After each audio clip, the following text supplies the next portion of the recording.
Today's lesson is flying, floating, or swimming, and I want to show you some examples of what I came up with. I got the idea from Mark Mehaffey, and this is one of Mark Mehaffey's pieces right here.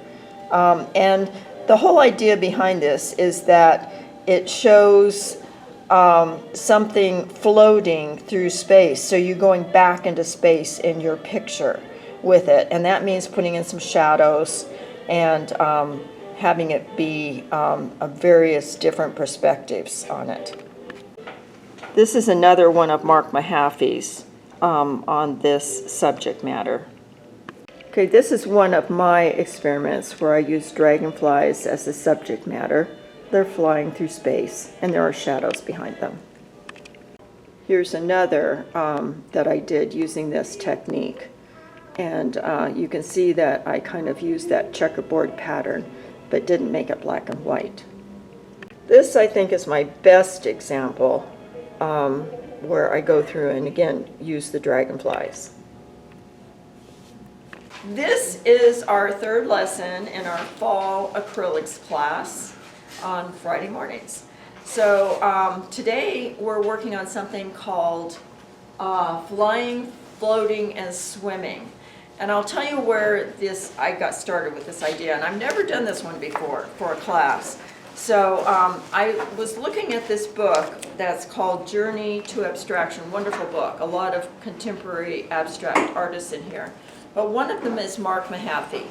And I was fascinated with these pictures, and this is not really, I haven't seen a lot by him like this, but he was playing around with the idea of space, and that's something that artists have been interested in for a long time, having perspective and having things go back in space and having things look like they're coming forward and going back.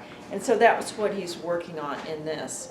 And I looked at his things and tried to figure out how he got here, how he got to the end result. And I have some examples which I put on this tape at the beginning, and you can see it behind me on the board.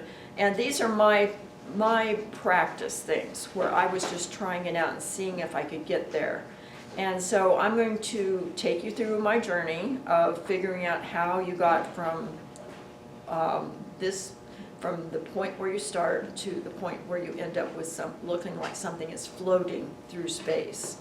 And the first step, we're not going to be working with the floating things at all. We're going to be working on a half sheet of watercolor paper. That's it's about well, I'm trying to think. Half a sheet is 15 by 22, I think.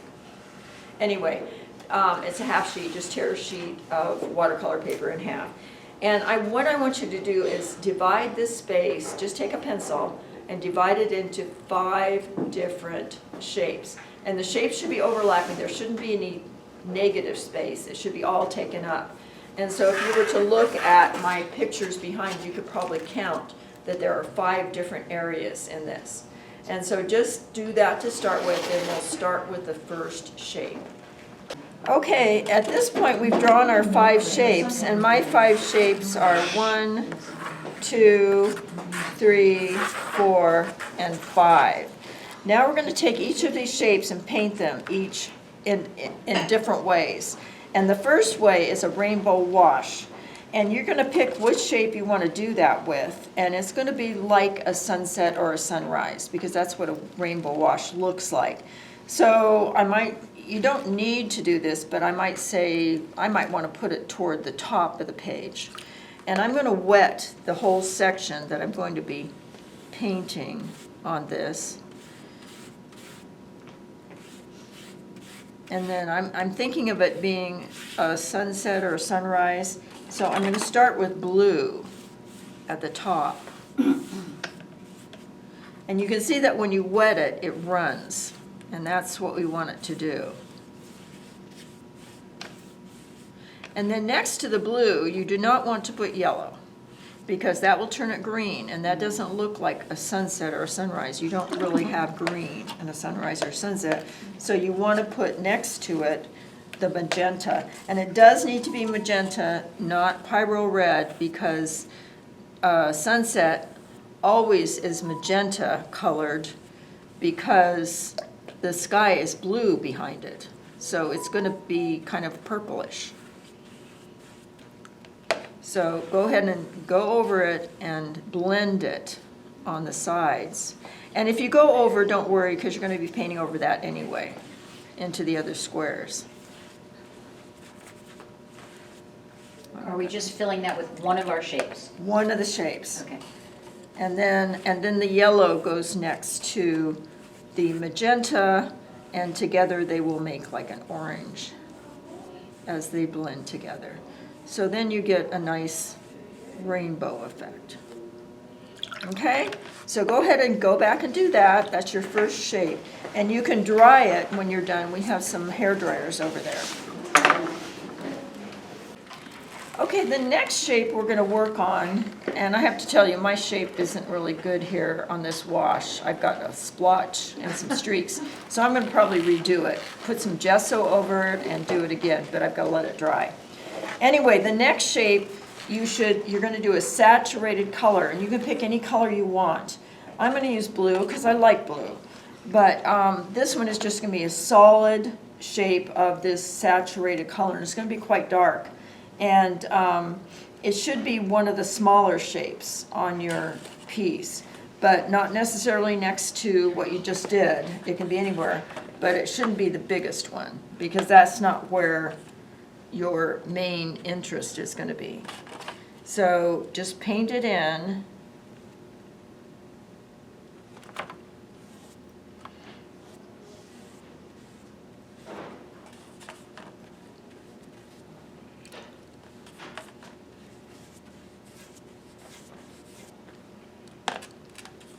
This one you want to probably keep close to the lines because it's going to be hard to paint over.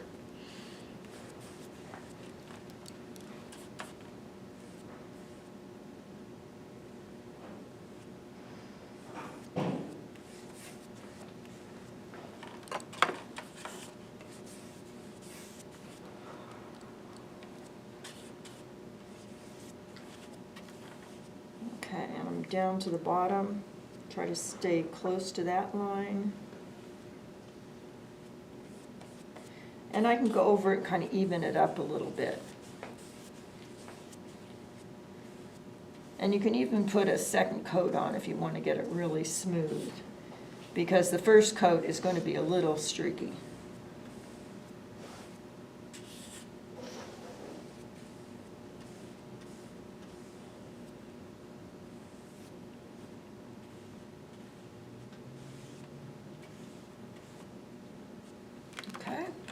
Does it have to be one of the three colors, or can we get? No, you can pick any color you want for this, but it does have to be a saturated color, and that means a full-bodied color. So you don't want to make it lighter or darker with black or white, just the straight color.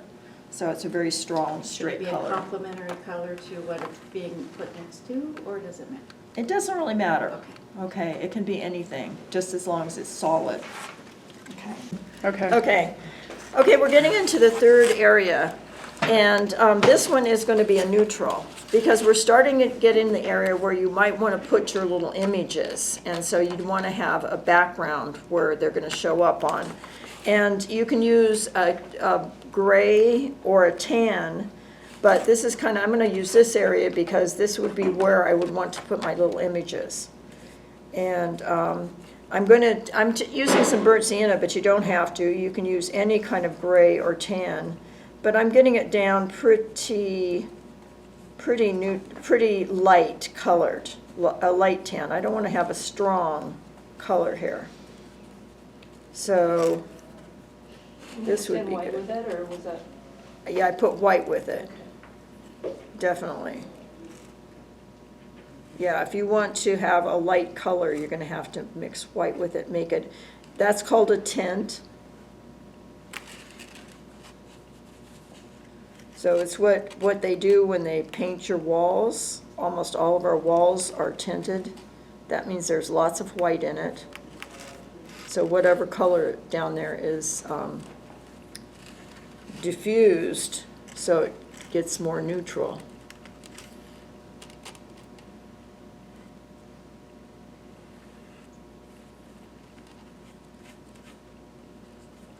And this is just going to be solid at this point.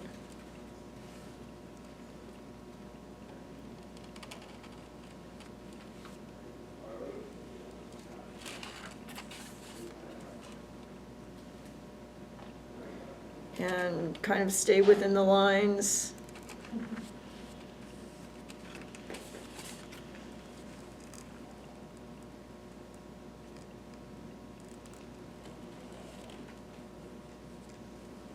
You can if you overdo it a little bit, that's okay, but make it solid.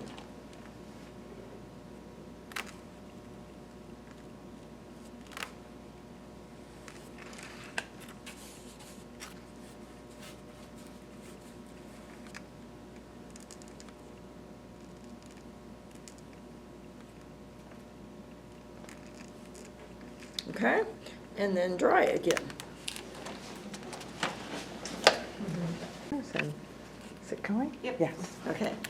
Okay, we're into the fourth area now, and on that one, I do a checkerboard. I love checkerboards. But it could be another pattern. You could pick another design, but it should be a repeat pattern of some sort in this area. And so I've marked off the checkerboard, and I'm trying to use a very light tint of blue right now, but you don't have to use that. It should be very light, a very light neutral for one part of the checkerboard. And then on the other part of it, what you need to do is take some neutrals, like a magenta, and make a tint of it, put some white with it, and make it get more and more blue as you go across, or more and more orange as you go across. You can pick either one, but you're going to change the colors like a rainbow kind of effect across here. And so I've got to make sure that I do the right squares. I could start on this side.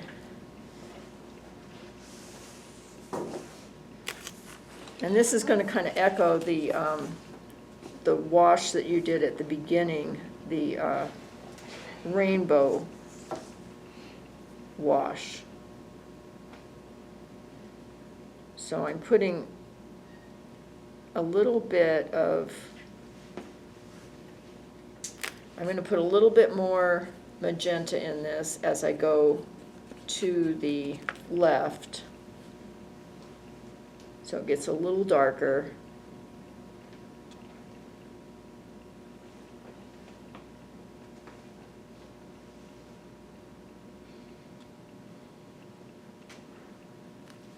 Has to be up here too. And then I'm going to start putting in some blue.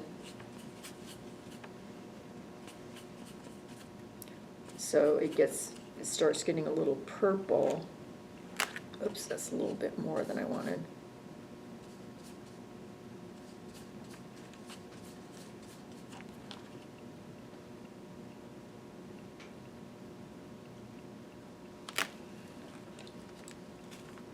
So you're echoing that rainbow wash that we did at the beginning.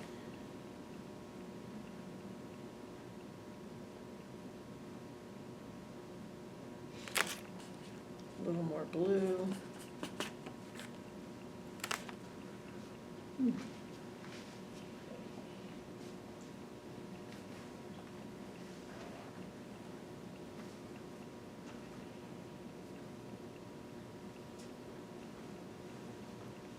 Until it's kind of totally blue over on this side.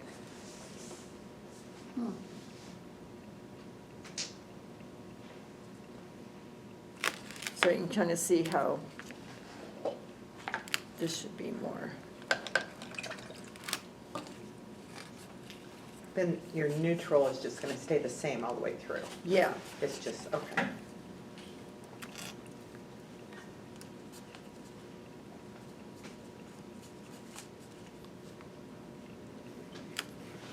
This is-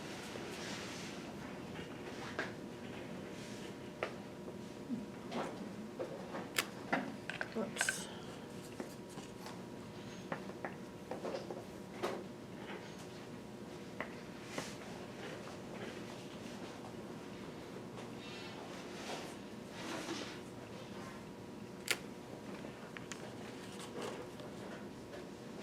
So it's a gradient, is that what would you call it? More of a gradient? Yeah, it's a gradation, Gradation. yeah. And that's actually one of the elements of art. So it's something that's used quite a bit by artists. And so I think I might go less blue on this, maybe a little more neutral, and go on through with this and fill in the whole area. And that's gonna take a little bit longer than the other ones. Okay, we're going on to the 5th section, and if you used a tan color on the other section, use a gray on this section, and just paint the whole thing gray, and let it dry, and then you can either just draw on it yourself, but it needs to be another patterned section, and what I've got here is I've got some little stamps that you could put on it, and I'm just stamping it in white so it won't be too contrasty.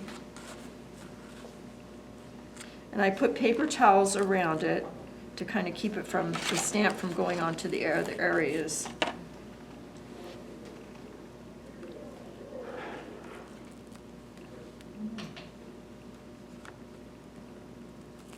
And I'm just kind of randomly stamping it, so it's just like a pattern. Ooh, this kind of looks neat. Yeah, that's cool.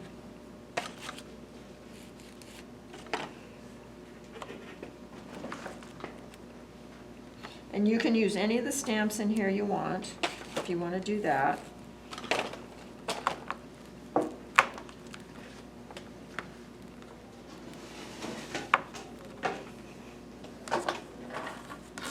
So it's just an interesting little pattern on there, okay?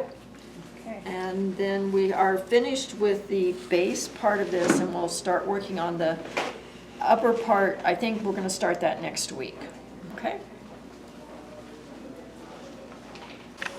These are two of the examples of Yupo pieces that students did last week.